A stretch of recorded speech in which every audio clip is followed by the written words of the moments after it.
Hi everyone, welcome to another Procreate tutorial. This is the drawing that we will be completing in today's video, a super short and sweet lettering tutorial for 2023. So if you are new here, I mainly post Procreate tutorials. If that is something you're interested in, go ahead and subscribe.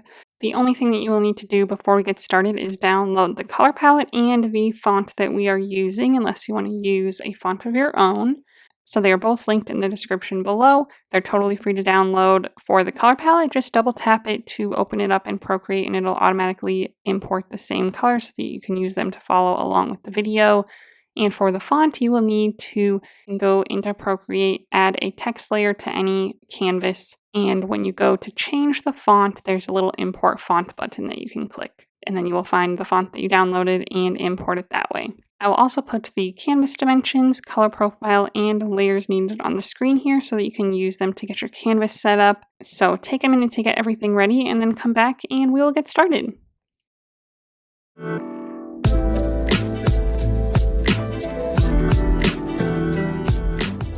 Okay, this is the color palette that we will be working with today.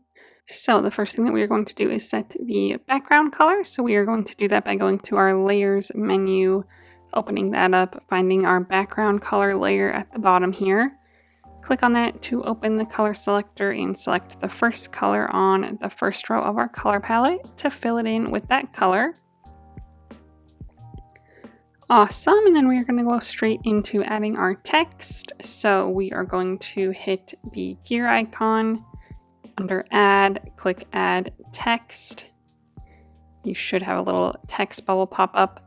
Click the keyboard on the bottom so that we can just quickly add our 2023. Mine ended up in the same color, so I can't really see them, but I'll just double tap on it to select it. It does show that it is correct, 2023, and then we're going to set the color. So make sure yours is selected. Click on this color icon at the top and select the second color on the top row to fill it in with that color. And then double tap our text again and then click on this font to open up our menu here so that we can change some other things. So first we'll select our font. So that should be the font that you downloaded. This Made Tommy Soft font in bold. And I'm going to zoom out on my canvas a little bit and just extend the sides of this text box here. So we will just increase the size a good amount, probably to about 200 points. And then we'll also increase the tracking a little bit, maybe to just like 5 to 7% somewhere in there. And then we'll just grab our arrow tool. And again, if you need to, you can increase the size a little more if you want. But the main thing that we're going to do here with the arrow tool selected is click on Distort. And we are going to change the perspective a little bit so that it looks kind of floating sideways. Okay, so we are first going to use this green bar to rotate it a little bit to the left, maybe like 30 degrees or so. And then with Distort turned on, we are going to take this bottom right corner by the 3 and drag it just like kind of almost like up and to the right a little bit, kind of stretch it out there. So now this corner above the 3 is like at a wider angle, the corner below the 3 is at a narrower angle than 90 degrees. And then same thing with this top left corner by the 2, we are going to do the same thing and stretch it down and to the left a little bit as well. So that we get a nice angle kind of like this. And then just kind of make sure that our numbers stay a good size, so stretch them to the left and up and down if you need to get them a better size. So I kind of made mine a little taller, but now we get a nice shape. So we got kind of like a parallelogram here. So my right and left side are about the same length and their angles kind of match. And then the top and bottom lines are the same length and their angles match as well. So that is what we are left with. So let's just kind of put this roughly in the middle of our canvas there. Okay.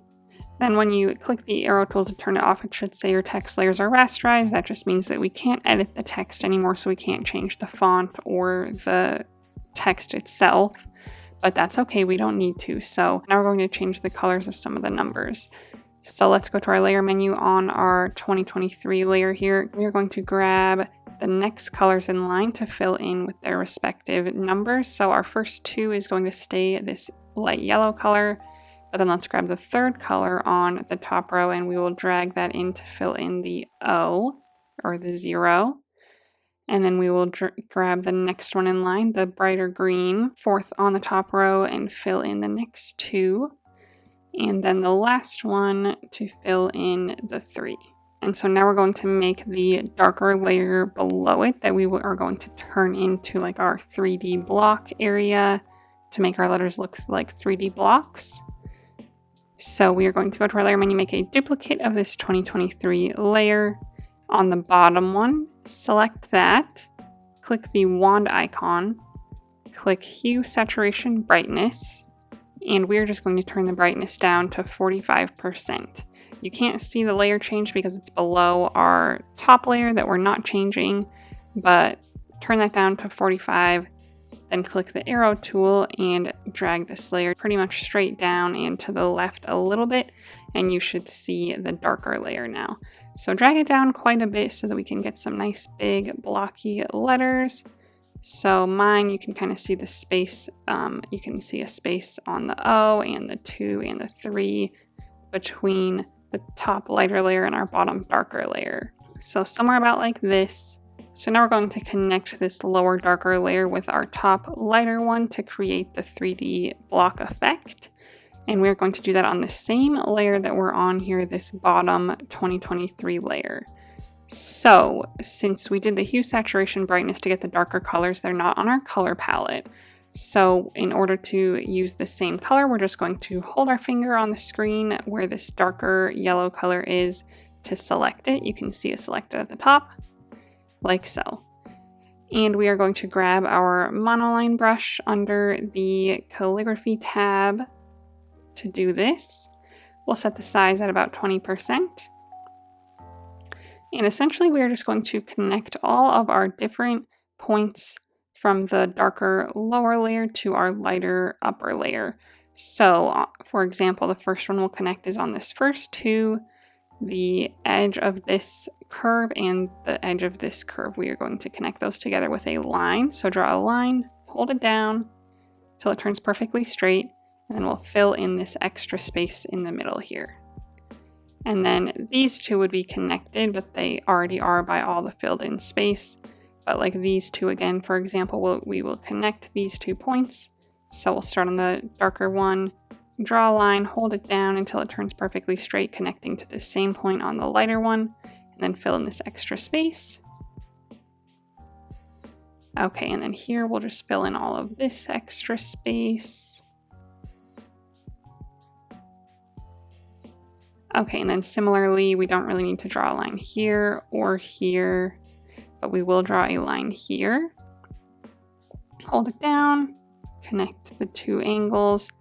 If you ever need to, you can click edit line after it turns into a perfectly straight line and make some adjustments. So this one, like it went out a little too far there, so I'm gonna drag this point in, and then same thing down here, drag this point out a little bit, it didn't go out quite far enough.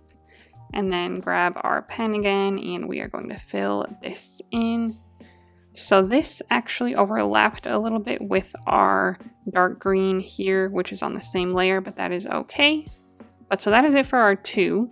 So now we will move on to our 0 here. So again, we will just hold down on the darker green color to select it, and then we'll start filling in. So this one's a little easier. We just need to fill all of this space in.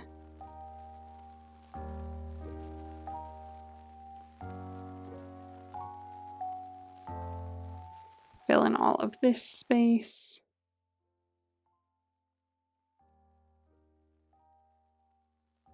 I'm just using my brush, which takes a little longer, but that is okay.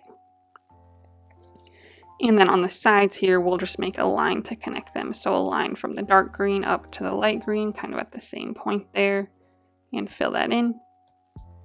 Might make another one. I didn't go quite out far enough. Okay. And then same thing down here. Hold it down. Again, click edit shape at the top if you need to make any adjustments. but that is it for our 0. So now we'll select the darker color of our next 2. So we'll fill in this whole area again.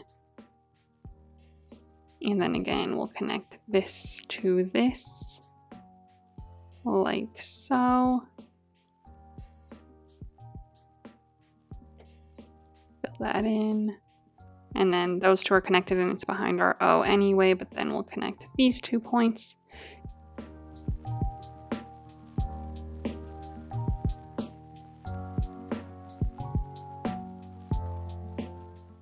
We'll make another line here and fill this in, even though it's covering part of our 3, that is okay. Okay, and then we'll grab the darker greenish color for our 3 and do this one next. So similar to our 2, we have this point at the top here. Fill that in. We have this point here. Fill that in. We have all of this to fill in.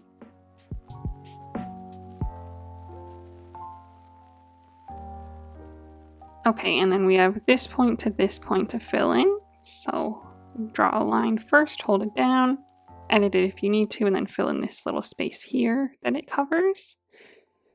But this line to this line is already pretty much done. We just need to fill in all of this space.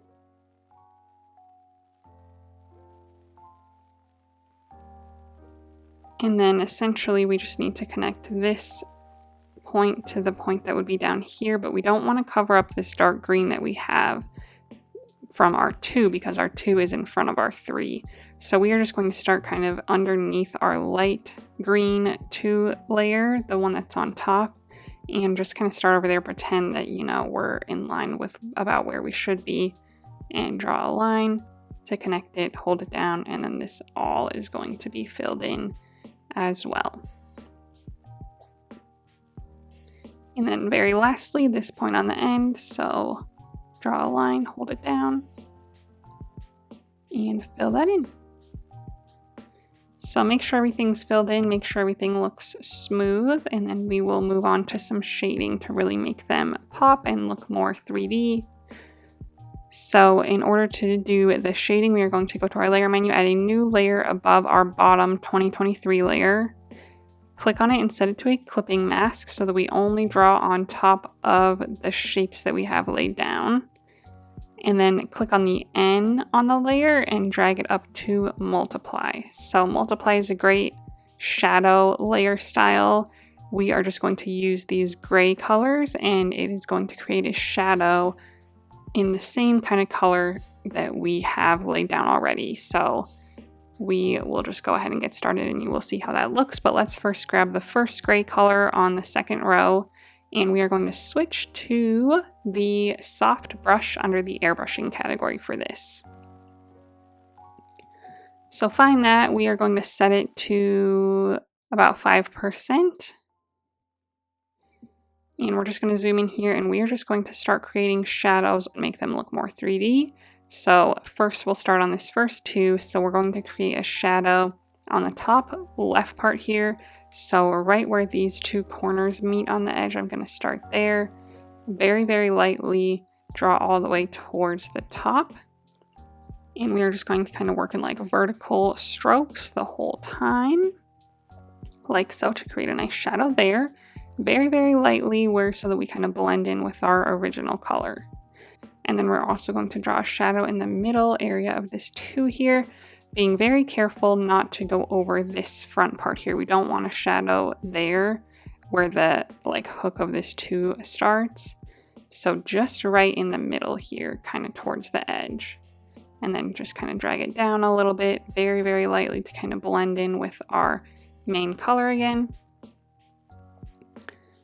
Like so, and then we are going to do a shadow all the way across the bottom part. So starting at this corner here, all the way across, pushing a little harder towards the edge, and being kind of careful not to go into our next green color because these are on the same layer. So just be very careful when you're getting to the edge here to just do it on the 2, like so. Okay, so then we're going to go in and just kind of clean it up a little bit if we need to. So let's grab our eraser tool on the monoline brush. And we'll zoom in here first on the top part of the 2. So as we created the shadow here, we might have gotten a little bit on this top corner here that we don't want. So I'm going to start at this point on the light part of the 2. Start right there, and I'm just going to draw straight down, hold it down until it turns into a perfectly straight line. Click edit line if you need to, and I'm just going to adjust it here. So I have kind of an eraser line going right from the tippy top part of my light 2 down to the corner here. So that just kind of cleans that up and makes it a nice sharp point of our 2. And then same thing over here, if you got a little bit of shadow on our green, on our 0, we can use the eraser tool to erase that as well and only leave it where it's on the yellow. So that just kind of helps clean things up if you need to. Otherwise, that looks good. So now we will grab our brush again and we will move on to the 0. So we want a shadow at the top left again. So let's draw that. Again, start darker at the top and then start dragging lighter till we get to the middle-ish area here so it blends really nicely.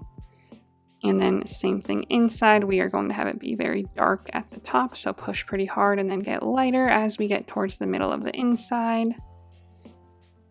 And then at the bottom, we're going to have it be darker on the very right side and then get lighter as we get closer to the middle on the bottom. So that's how our shadows will be for the 0. So again, if you potentially got any shadow up in this 2 area, you can go ahead and erase that. Otherwise, mine looks pretty clean. So we will move on to this next 2, and we will again start at the very top left and make a dark shadow there. So darker and then get a little bit lighter. And then same thing, a shadow in the middle area here, pretty dark, trying to keep it right next to this point so that we don't go over it too much. Get lighter as we get closer to the middle area here. And then at the very bottom, we will do the bottom right side again, pretty dark, getting lighter as we go to the left. To kind of blend it out, but it's mostly all over the bottom is pretty much covered. Grab our eraser tool again, and so we'll start on this 3 here. We'll erase all the stuff on the 3, going very nicely right next to our green area there. And then we will again make another eraser mark where this point starts. Draw a line of eraser, hold it down, click edit line if you need to just kind of line it up nicely here so we get a nice clean eraser mark there. And then let's go back to our brush, and then for the 3, we're going to do the same thing. So top left is going to be pretty dark shadow, kind of lighten very lightly towards the middle point here. And then again, a nice dark amount in the middle of both of the little, inner areas here. And then starting on the bottom right, pretty dark there, getting lighter as we go to the left. Okay, and then we have some cleaning up to do again, so we'll grab our eraser tool. We'll clean up this area right here that is supposed to just be the front of our 3. And then same thing right here where the top part of this middle part of the 3 is, this top point, we will start there. Draw an eraser line like we did on the 2s, hold it down. Click the line at the top to edit it if you need to, and we just want a nice crisp line right there. I'll grab my eraser tool too and just anything next to it that got kind of affected as well. And then this point here, another eraser mark there. Like so that we just get some nice sharp lines there. But as you can see with the gray that we used on Multiply, it just gives us a darker version of each of the colors that we already have. So a darker yellowy color, a darker bluish green color. So that way we can work all on the same layer and not have to keep switching between darker versions of this and darker versions of this and darker versions of this. We can just use one gray color on Multiply, and it gives a nice shadow to all of our existing colors. Okay, so now we're going to do the same thing with just a slightly darker gray. So we'll grab the second color on the second row, the darker gray, and we will stick with our same soft brush under the airbrushing category, but we'll drop the size to about 3%. Same layer we will stay on, and essentially we're just going to kind of darken up some of the darker areas of our shadow to give them a little bit more depth. So we'll start on this first yellow 2, and we'll just darken up the main points of our shadow. So we'll start on the very top left, and we'll darken that up a bit, and then again just kind of fade, push hard at first, and then just start going lighter to kind of fade into our original shadow color there. We'll do the same thing kind of in the middle here, darken that up a bit, and then kind of fade into the middle again. And then on the top, and then on the bottom right, we are going to start there pretty dark, and then slowly fade into our original shadow color. So we again will want to grab our eraser and potentially just kind of clean things up. So we'll clean up this part where the 0 starts. And then if you need to clean this part up a little bit, again, you can, but I don't think I got much on it that time. Then we'll switch back to our brush, and same thing on our 0 now. So the top left will make pretty dark and then fade into our lighter shadow. Bottom right will make pretty dark and fade in. And then this top middle will make pretty dark as well. And then I have nothing really to clean up there, but if you do, go ahead. Otherwise, I'm going to start on my next 2 here, darken that up on the top left, darken it up in the middle, and the bottom right as well. And then grab our eraser and fix this up.